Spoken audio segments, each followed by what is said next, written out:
Welcome back, my fellow agents. It is I, your somewhat sad agent of extra dimensional awesome X7, and also the host of Zenorama, the podcast of heroes and monsters.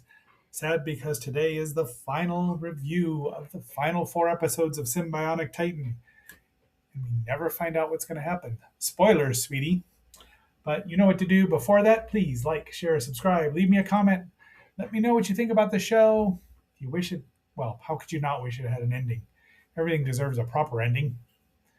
So, having said all that, let's roll.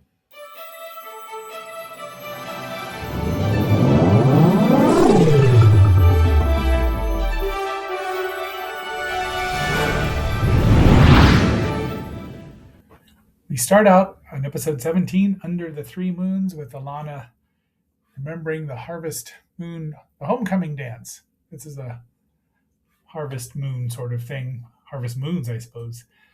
But it's cold there in Illinois, and there's what she's remembering. Modula is still mad at that he can't crush the Galileans people's spirit, and this guy says, "Here, I've got a monster for you. Homecoming dance." And so Ilana decides to have a homecoming dance. There's our two members on the committee, and the young man is very flamboyant, a little over the top. But I did know a couple of guys like that when I was in high school. I was friends with them, and that's kind of what they look like too. Brad. No last names. Ilana joins and describes the Galilean uh, homecoming, the theme dance, and they want to do it. Meanwhile, the defender of Kimmy is Newton. He wipes out these boneheads with a snowball barrage, calls her muffin cup and some other things, and she's like, you're going to the dance with me. So they're cutting and a pasting and working. Lance is like, I don't want to do this. This is dumb. It ain't wrong, but dances are fun. Once I started going to them, Newton's like, okay, Kimmy says you can go, but you have to bring dates. Like, don't. And he's like, I'll go, Lance. I'll go with you. And Lana says, I'm going with Jason. Modulus, there's the new monster is not the one with the tentacles, which is cool looking. It's the one that has the ankylosaurus tail.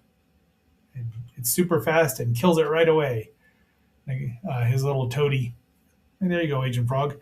His little toady minion there says, I'll stake my life. This will get the job done. He's like, as you wish. And those are famous last words. So they're going to fit.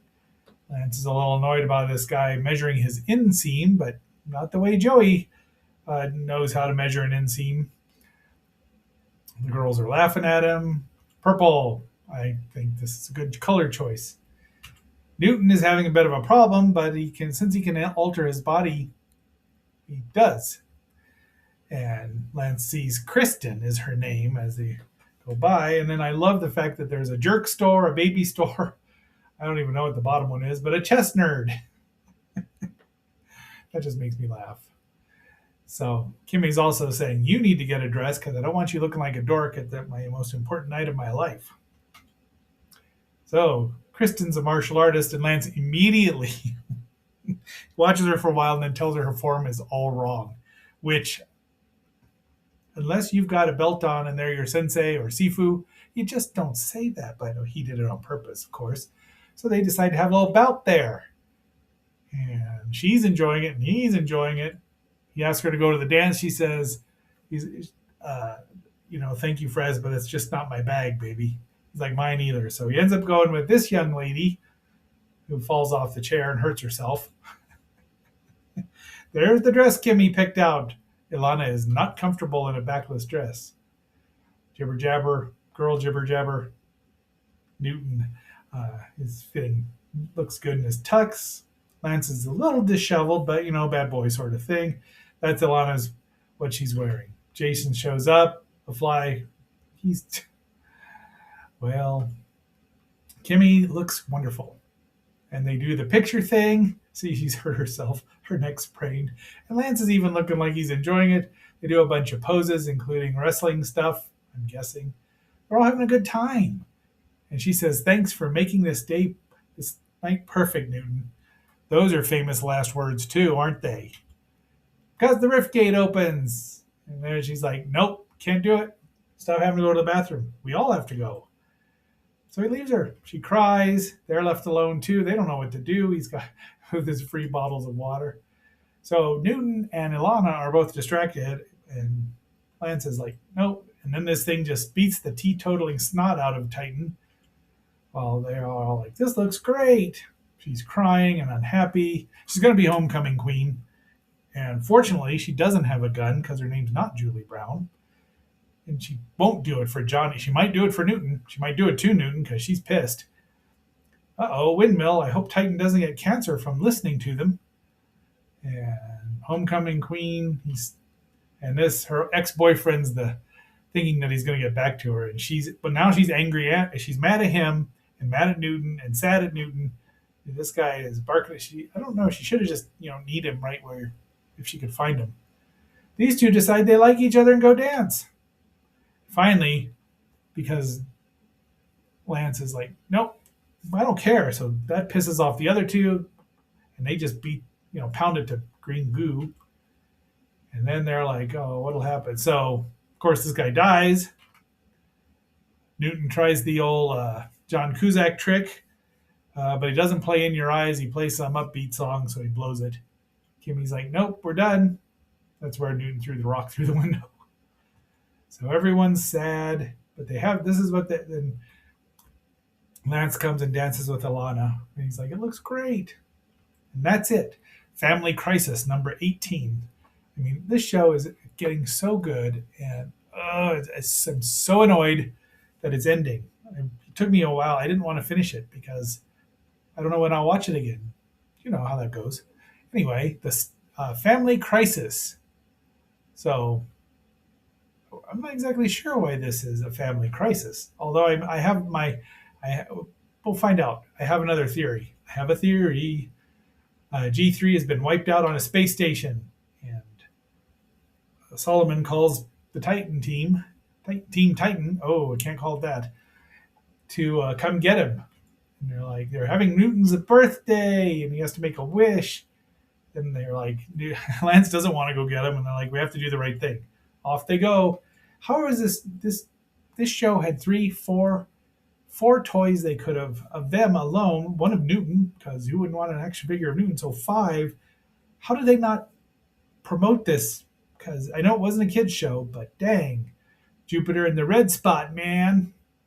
And they fly there, and they have spacesuit. You could have spacesuit Lance. You could have tuxedo Lance. They find it. It's the invisible monster. I mean, literally, tell me that they did not use that as a basis for this. I mean, we'll see another thing they did as well. At least that's what I believe. The Invisible Monster, one of the scariest Johnny Quest cartoon.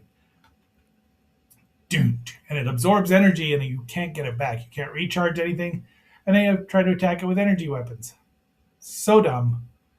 But they've rescued Solomon, given him some more, and so they start having flashbacks about Newton. This little girl wants to go go to the movies with Lance as a group. So, but they're all thinking about it. Newton, they can't let Newton go. That's what they're saying. Don't let him near it because he's giving some energy to Solomon for oxygen. I don't know how that works, but okay, we'll protect him. Another memory of Ilana when she's sick and Newton's taking care of her. And now they go. But there it is. It's chasing him. Newton has a memory. They're taking pictures, laughing, and having a good time. But it gets his leg. But he can't recharge it because that's what Solomon said. Apparently Newton was not paying attention. Then they decide they should try to contain it. At least they don't have to paint it to make it look like that. It already does. Newton whips up some things, almost really the similar ones that they do for the Invisible Monster. And this isn't even a Galilean monster as far as we know. It just showed up. It's just some sort of life force that sucks out energy.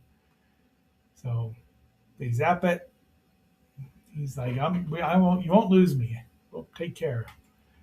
So they try to catch it. They're watching. The ship shows up that Solomon, it reached him, so they came and got him. I still can't tell if his henchmen or his minions are people or robots. But as they get out, of course, Lance falls. Newton to the rescue, and he gets zapped. He gets de-energized. He gets enervated, if you will, to use enervate correctly. And they're annoyed. They're running. They can't figure it out yet, but they got to get away. Lance loses his cool and blows up the spaceship and the monster, which really isn't a monster. It's just this energy creature trying to survive. But we don't see it. It doesn't have a body, so we can't see one. But there is the now inert Newton. And now it is time for a station identification break. You are watching Xenorama, the podcast of heroes and monsters on KXNO, part of the Xenorama Broadcasting Network. We now return you to our regularly scheduled program. So the Lunas family has been gone now for a couple of weeks. They're missing school.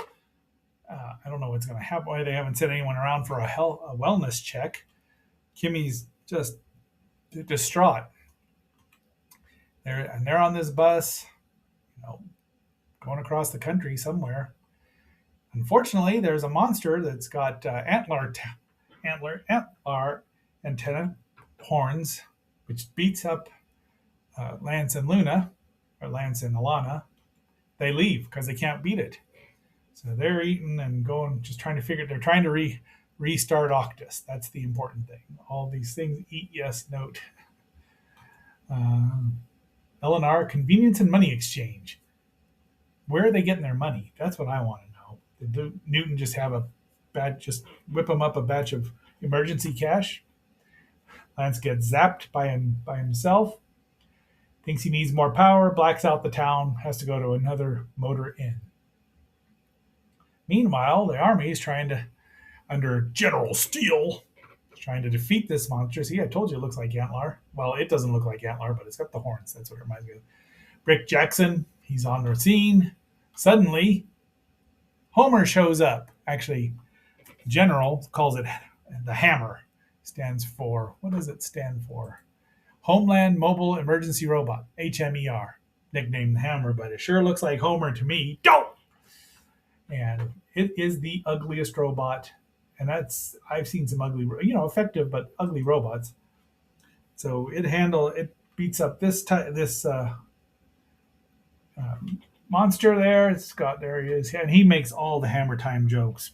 I'm not going to stop. I'm going to hurt him. They have this drop on him. It's ugly. It's inelegant. That's what it is inelegant, but it's effective. Just blows it away. Lance sees that and says, that's the energy source we need to restart Newton.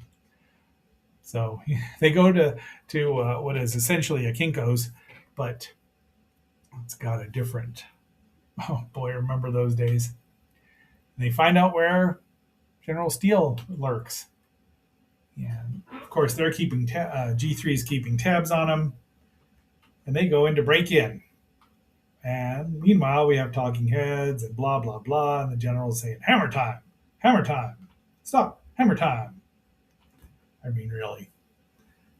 But they capture him. Well, they try to. They, assume they're armored forms.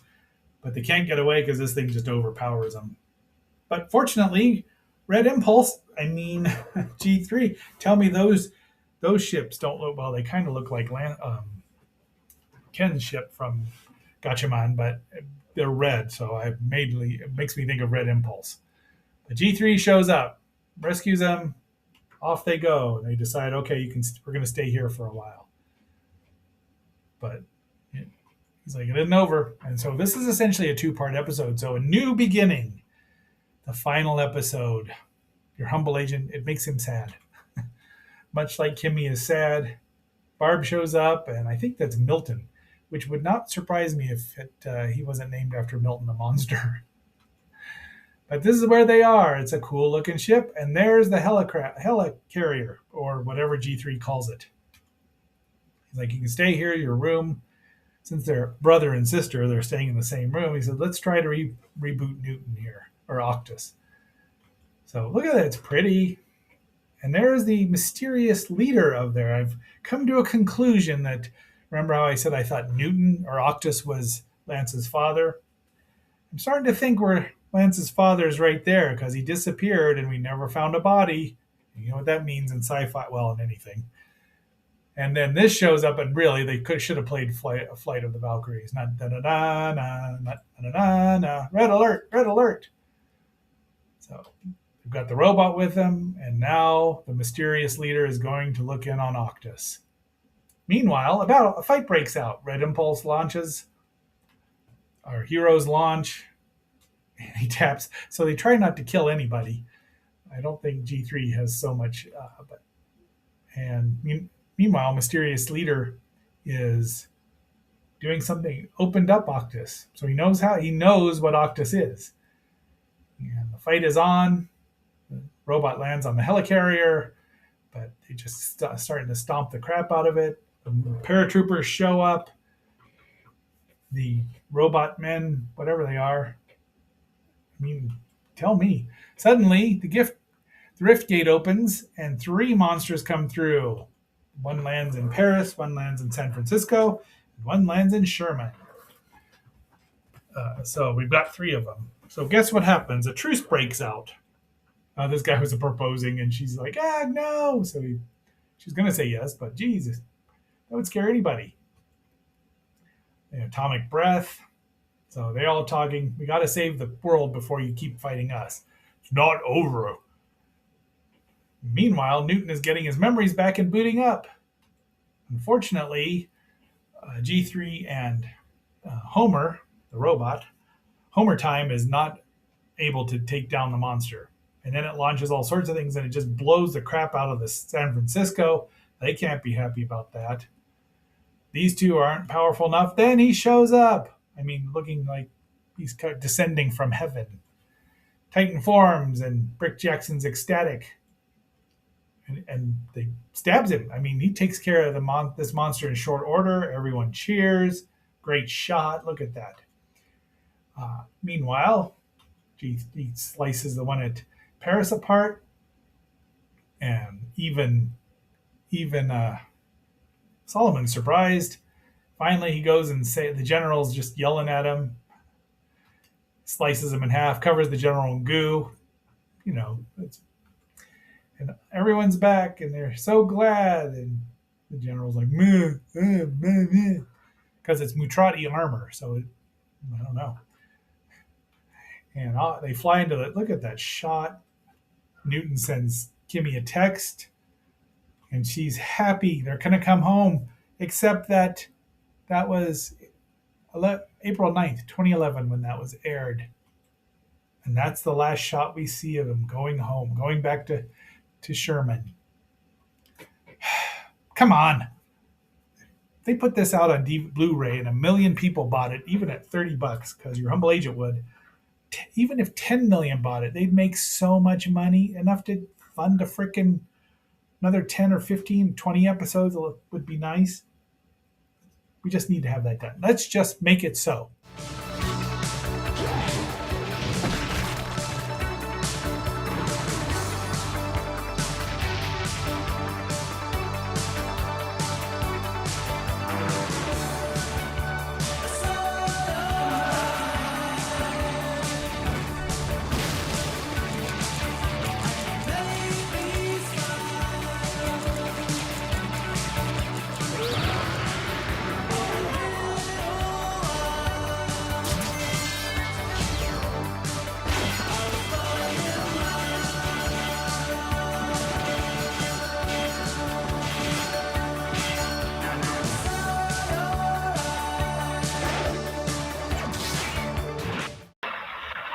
Yeah, I put that in there on purpose just just as a reminder how perfect that was. And this show is near perfect. So tomorrow, my fellow agents, we are going to be re-reviewing, really, It Came From Beneath the Sea, as I did it about 700 episodes ago or so, maybe 600. But until that next assignment, this is X7 signing off and phasing out. And next week, we will be starting a new cartoon series. I've yet to decide exactly which one, but it'll be a good one. So, just keep in mind, there is always hope for a final finale to Sym-Bionic Titan. And until then, be seeing you.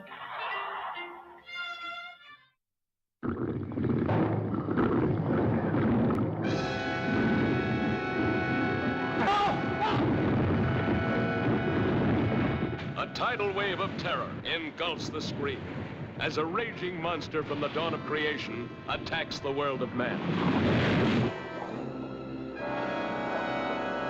Here, gentlemen, is your villain. It would take an enormous number of those to disable a Navy submarine. Or just one of enormous size, Mr. Chase.